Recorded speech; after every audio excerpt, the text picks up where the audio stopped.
Vous êtes sur KTB Radio, en direct de Serre-les-Arts, et nous avons avec nous Valérie Bourret, donc une artiste exposante, et surtout d'ailleurs en partie même, fondamentalement la fondatrice de Serre-les-Arts depuis 20 ans. Dessin, gravure, écriture, comment ça va? Bonjour. Bonjour. Bon, merci à KTB Radio, à qui je souhaite déjà, pour commencer tout ça, une longue vie et avec beaucoup de très belles voix, dedans comme dehors. Ah, c'est gentil. Et non, pas la seule, hein, bien sûr, à l'origine de Serre-les-Arts. Bien sûr. Nous sommes toujours au moins deux pour commencer une aventure. Toi de cette façon-là, Paul Richet. Avec Paul Richet. Ouais. Et puis ensuite, les uns les autres, les copains qui sont encore là aujourd'hui, les copines aussi. Donc la question est que cette année, j'expose dans un petit lieu que monsieur et madame Monnier ont prêté à l'association. Et j'expose des dessins que j'ai faits il y a quelques années. Ouais. Quelques années, il y a quelques années, ça fait 10 petites années en arrière. Ah, c'est une mini rétrospective. Et donc j'explique aussi aux enfants et aux enseignants qui nous ont visités hier la possibilité, la facilité avec laquelle il suffit de prendre un crayon ou un feutre noir, un papier, un tube de colle ou bien une plaque de Tetra Pak pour faire de la gravure. Voilà, tout est là-dessus. Puis cette année, nouveau, des petits textes que je présente. On va lire après. Tu es native de Serre, toi? Je suis native de Serre. Et c'est ma maman qui est originaire de Serre. Mon père venait chercher du pétrole à Serre dans les années 60.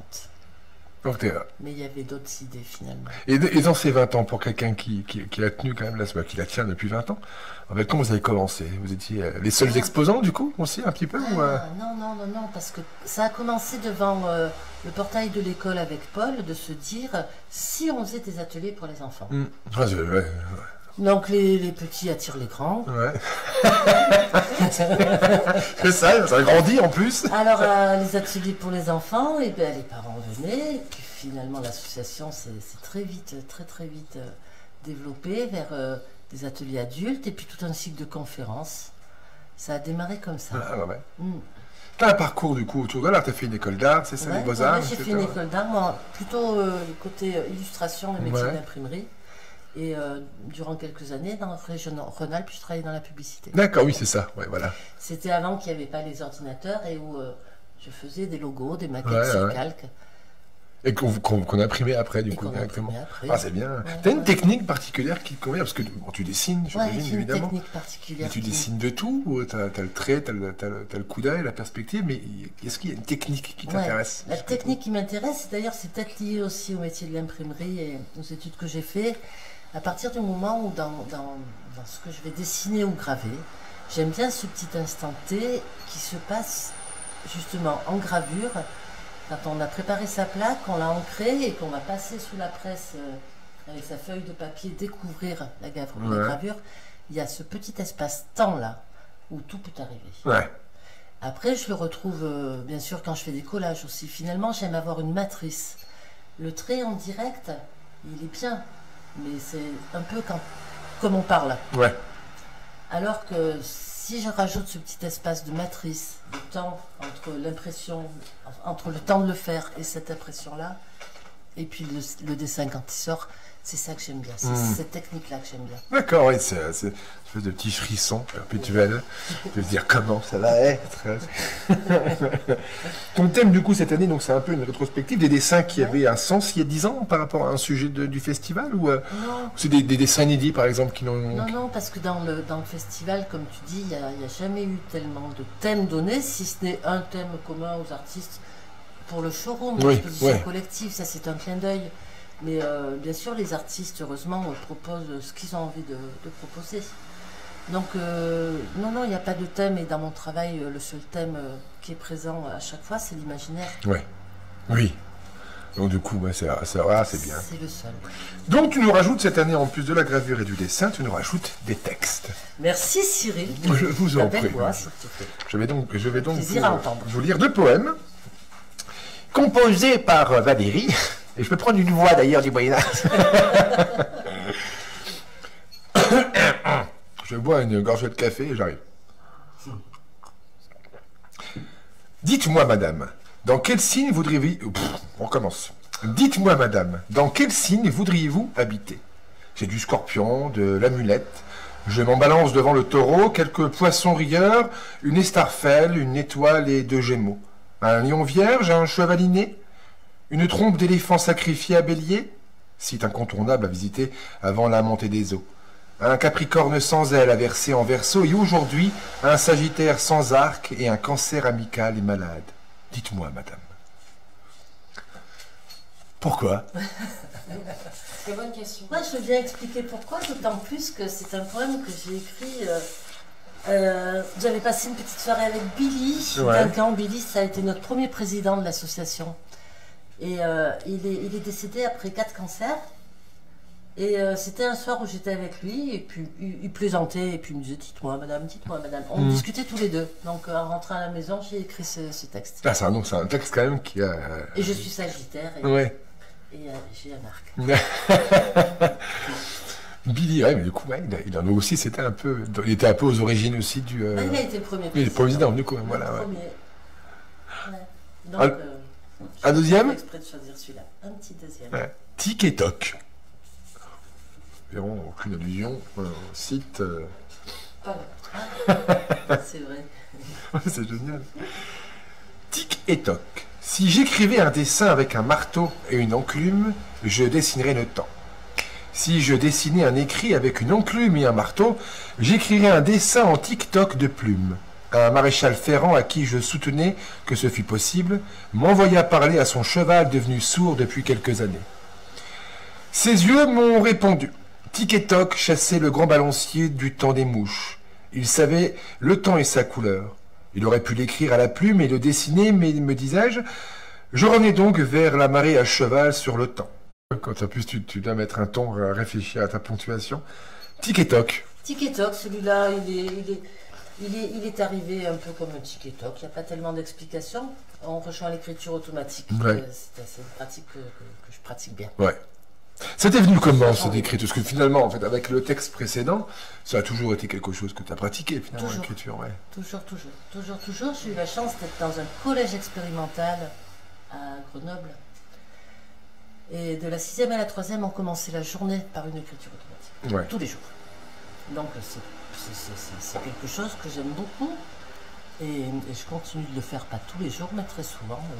Il n'y a pas d'heure pour le faire. Ah non, c'est l'avantage, c'est que des textes courts, voilà, comme ça, qui peuvent au moins résumer une pensée, qui parfois finissent finalement en poésie, et qui peuvent être appelés à être développés. Mais pourquoi, du coup, c'est la première fois que je crois que tu exposes tes textes? C'est la première fois parce que c'est donc, comme je disais tout à l'heure, une rétrospective de dessin et de gravure que j'ai fait il y a quelques années en arrière. Mais je trouvais chouette qu'il y ait quelque chose de nouveau. Ouais. C'est pour ça. Oui, c'est ça, simplement. Et du coup, tu exposes beaucoup de textes comme ça Je crois qu'il y en a une douzaine. Ah oui, quand même. Ouais. Je crois qu'il y en a une douzaine et que ma filleule Gaïa m'a aidé à encadrer de la même façon que certains collages pour Ouais. qu'il y ait aussi un lien avec justement tout le côté art visuel.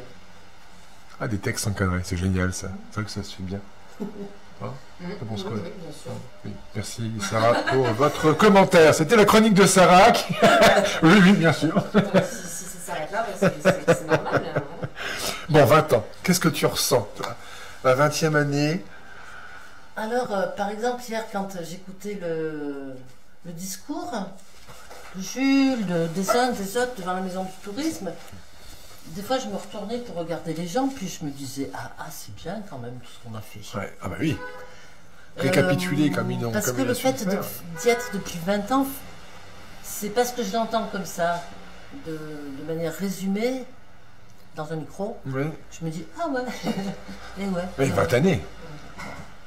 C'est vrai que mine de rien. Alors, je sais pas quoi dire d'autre. Oui. Tu le ressens. En fait, c'est là. Non.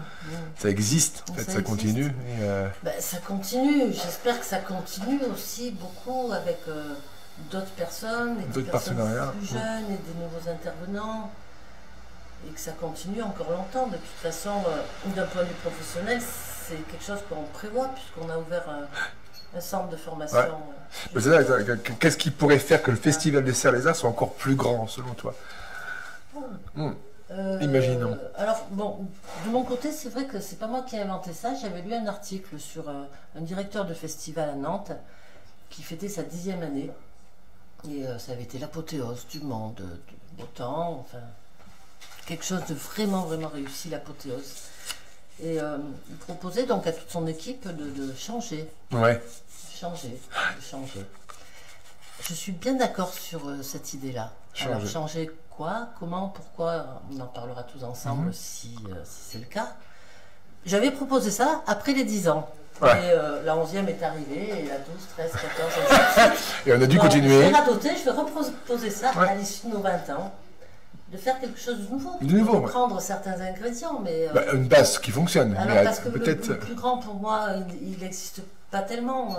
Comment mesurer tout ça? En fait, c'est vrai que là, en fait, on a un cas d'exemple. C'est qu'il y a plus d'artistes cette année déjà. C'est ce qui fait quand même une chose en orga, en interne, Ouais. en proposition d'œuvres à regarder, d'artistes à découvrir. C'est déjà quand même... ça la fait grandir. Ça fait plus d'endroits aussi. Il y a toujours eu entre 20 et 25 artistes, Ouais. mais c'est vrai que cette année, il y a les artistes en résidence, Oui, c'est la restitution d'œuvres. Ça, c'est quand même assez nouveau depuis 4 ans. Ouais.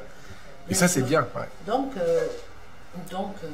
grandir, ouais, mais se poser des questions aussi pour moduler des choses, pour Ouais. changer des choses. Le village est là. T'as des projets après ça, après la 20e, J'ai des projets. Ouais, toujours dans le... Moi, j'ai toujours des Oui, projets. j'entends. Tu l'arrêtes jamais non plus. Tu l'arrêtes jamais. T'es pire que nous. Tu le caches bien.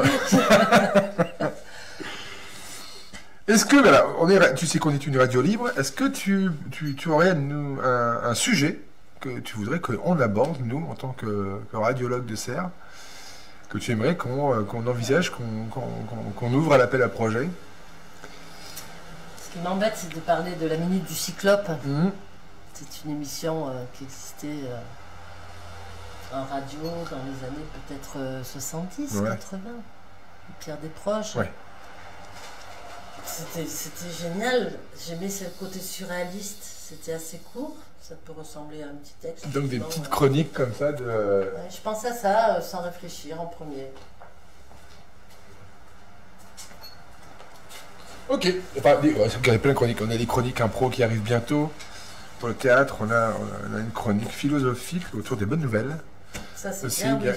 on a des bonnes nouvelles, mais on a une demoiselle qui a transformé ça en un conte extraordinaire autour des bonnes nouvelles, autour de la philosophie, puis elle veut entretenir le truc. Donc, c'est hyper... En plus, elle a une voix de théâtre extraordinaire. On croirait vraiment la voix de radio. Ouais, tu verras. C'est une demoiselle qui travaille avec Sarah, la tatoueuse, qui vient de s'installer, qui travaille avec une demoiselle aussi qui est dans la relaxation, elle fait des massages de la relaxation. Ça, c'est des bonnes nouvelles. Ouais, ça c'est des très bonnes nouvelles. Écoute, Valérie, merci. Merci Pour, Sarah. Merci Romain. Merci. Cyril. Et Alexandra. Et Alexandra. On continue, nous, avec la prochaine visite, 10h30, Guy Frédéric, autour de la sculpture. Vous êtes sur KTB Radio. Je ne sais même pas l'heure qu'il est. 10h40. Il est 10h40, on a donc 10 minutes de retard. Il ne devrait pas tarder. N'hésitez pas donc à réagir sur les réseaux sociaux. Nous sommes en direct sur Facebook et depuis l'application KTB Radio, téléchargeable gratuitement sur Play Store. Un peu de musique et on revient dès que Guy nous aura rejoint.